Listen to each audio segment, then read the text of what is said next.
কিছুই চলছিল, কিন্তু একটি সম্প্রদায়ের একটি ধর্মীয় অনুষ্ঠানে গিয়ে প্রধানমন্ত্রীকে এই নজিরবিহীন আক্রমণ, আমার মনে হয় পশ্চিমবঙ্গবাসী এটা নিয়ে চিন্তা করবেন।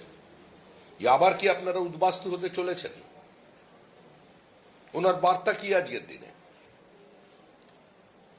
ঈদের দিনে মুখ্যমন্ত্রী বার্তা দিয়ে দিলেন যে তিনি উদ্বাস্তু বিরোধী,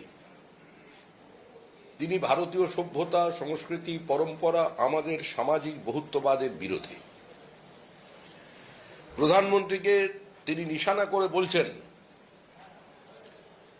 যদিও আমরা মনে করি না মুখ্যমন্ত্রীর আজকের দিনে প্রত্যেকটি বক্তব্যের প্রতিক্রিয়া দেওয়ার কোনো প্রয়োজন আছে, কারণ মুখ্যমন্ত্রীকে পশ্চিমবঙ্গের মানুষ 15 বছর ধরে গ্রহণ করেছেন, পরীক্ষা করেছেন, এখন প্রত্যাখ্যান করছেন।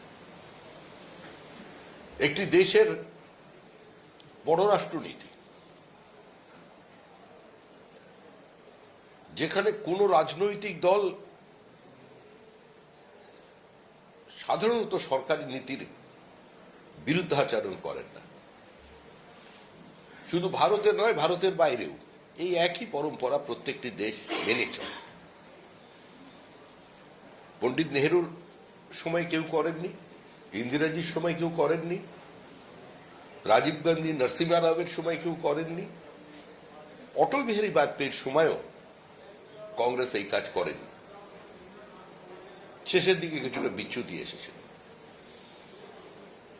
একইভাবে আজকে যখন মধ্যপ্রাচ্য একটা অশান্ত অবস্থা তৈরি হয়েছে এবং তার জন্য অর্থনীতির ওপরে একটা প্রভাব আসছে, বিভিন্ন ধরনের সংকট তৈরি হচ্ছে, যে প্রধানমন্ত্রী ভারতবর্ষের বাইরের বিভিন্ন দেশের সঙ্গে নতুন করে সম্পর্ক গড়ে তুলেছেন,